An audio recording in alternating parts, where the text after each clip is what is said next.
That looks a little better, I hope. So it's July 16th, and it's kind of hot.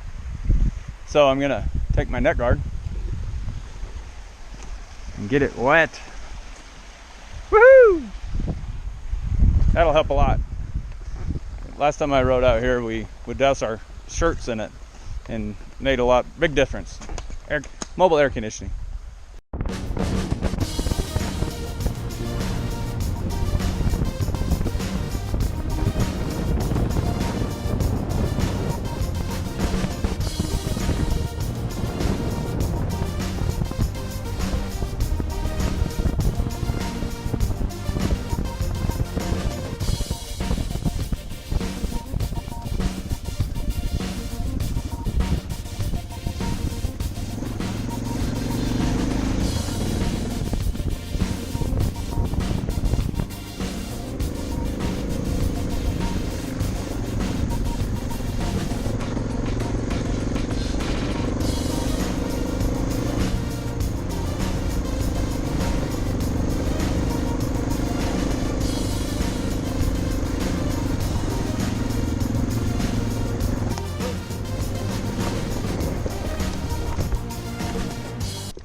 I'm good, thanks.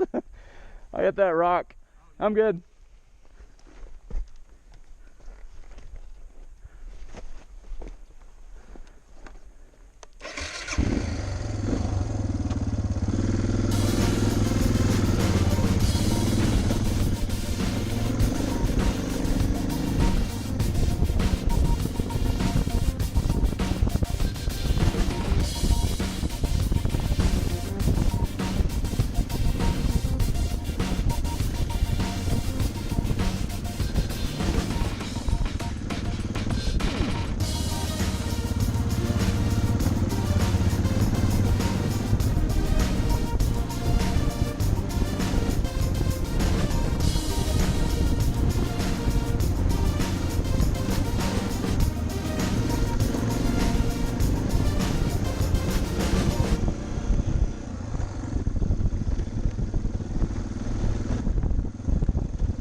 Not right.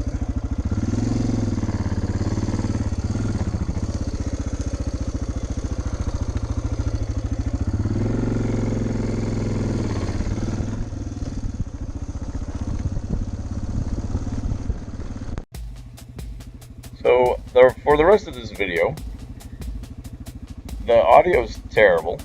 A lot of wind noise. I'm cruising at decent speeds except for this little clip.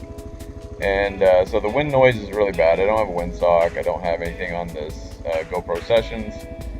And I knew that going in, so I don't talk too much, hardly at all, ever. And I'm just enjoying the ride. I'm on the backside of the mountain west of Monticello, Utah. And I'm on the west side of that mountain, and things get a lot hotter as you drop in elevation. And things get a lot redder. So it's beautiful area. This backcountry discovery route of Utah. I'm in section 2 and 3. I'm not sure. I think I'm in 2 on this section. I'm not sure. I just put it in my GPS and made a map of it on Google Maps, and then I followed it. So it's a beautiful area. Again, not super happy with my camera placement. Not happy at all with the audio. I just don't do moto vlogs like I've done in the past anymore, so I've kind of run out of stories. So I didn't plan on really making it all that interesting to listen to. So I thought I'd do a little voiceover. I don't know if I can still make it interesting to listen to, but at this point in the ride, my bike is acting funny. I haven't even gone through a tank of gas in this bike yet. I bought it a couple weeks before I left and never had a chance to take it on any off-roading back in Tennessee. So I just again made the my trash can windscreen. I made the dishwasher bike rack on the back. So I've got a week's worth of clothing and shower stuff on the back of my bike, along with a pair of shoes, some knee guards, and I'm wearing pretty much everything else. And so it's pretty heavy, but I haven't really checked my tire pressure at this point, and I do end up airing down. I have my gauge, but my gauge was buried, and so I just knew as I went up in altitude from being 1,200 feet in Tennessee up to 10, 11,000, 7,000 starting point type areas in Utah, I just let about 3 to 5 seconds worth of air out, and I didn't want to go too soft, but I needed a little more traction, and like, I think at one point you can kind of hear me say that my front end's really squirrely. Don't know if it was this video or the previous one. So I end up airing down a little bit, and that helped a little bit. But the main thing is I'm still just not happy with the bike. It's just performing really weird.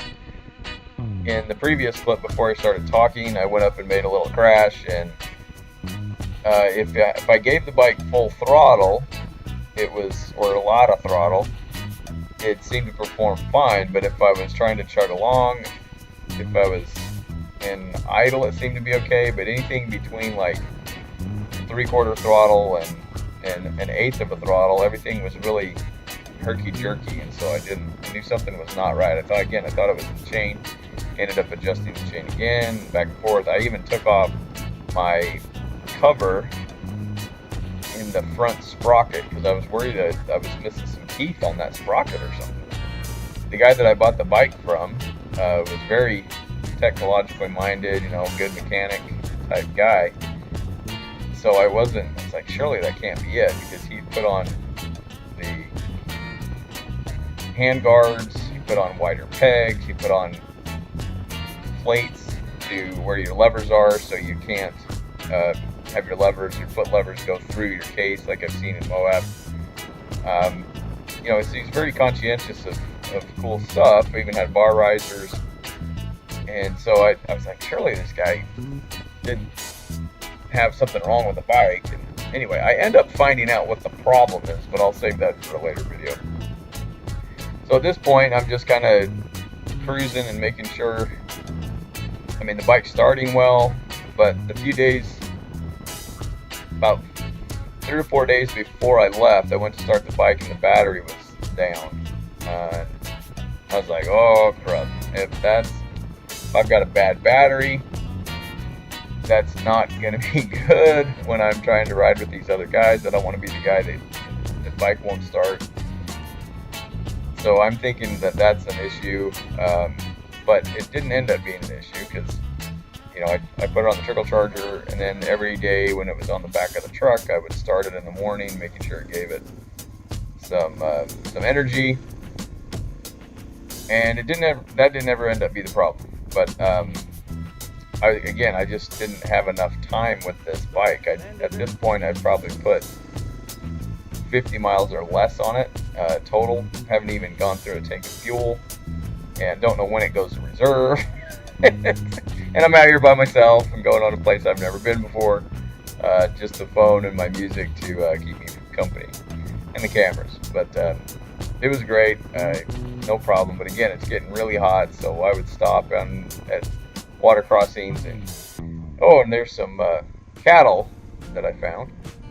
But I would end up getting my shirt wet. I had a neck guard that I had with me that was lightweight, let the wind through, but I'd get that wet, and that cooled me down significantly to keep it going. But this section of the trails was really nice, or the roads really, they're just Forest Service roads. I didn't want to get off on any technical stuff, by myself. And part of this section right here gets really sandy, and then it goes hard again, and then it gets sandy, and then it gets hard again. And when it gets sandy, it would get really squirrely. And again, I had a lot of weight on the back of my bike, so the front end was pretty light, and there were times that it got a little hairy, but nothing too bad. But this is a beautiful, beautiful area. I love the diversity of the West. You can travel 20, 30 miles, even 10 miles sometimes, and be in completely different terrain. The previous video, I was only 30 minutes ago, I was up in the high country and the aspens and the pine trees, and then now I'm down in red sand and crazy rocks and stuff. So pretty neat, but definitely a place I would like to go back to and spend more time on this particular mountain. There's lots of more things to see, but I was just cruising through. Again, not knowing how much fuel I had. I did have extra fuel with me, but I mean, not knowing my range of my fuel. I didn't know when I was going to hit reserve. Didn't know how far I could go on a tank of gas. The guy that I bought it from said he was, like 120 miles is the most he'd ever done. I needed something to go at least 100. But, this DR has a stock tank, which is pretty tiny. Like it's less than 3 gallon or a 3 gallon tank, pretty tiny. So I wasn't trying to worry about stuff like that. I was just enjoying the ride, and I had things mapped out to where I knew if I just followed my route, I would be able to get back to civilization and get fuel. And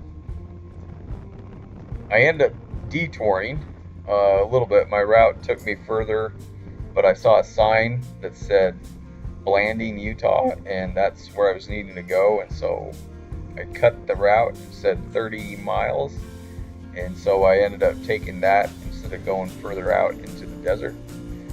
I knew that I had to head back, not the way I was wanting to go, but I knew I had to head back to where I could get fuel. So I cut that route short and ended up getting fuel, and the next video is all on the highway, just pounding the slab, trying to get to where Everide and the guys were meeting up. And I have an adventure there. Not a fun thing to have, but that will come, give you a little cliffhanger. But this is, again, the Backroad Discovery Route, or BDR, of Southern Utah, Section 2. I'm pretty sure by this point I'm in Section 2.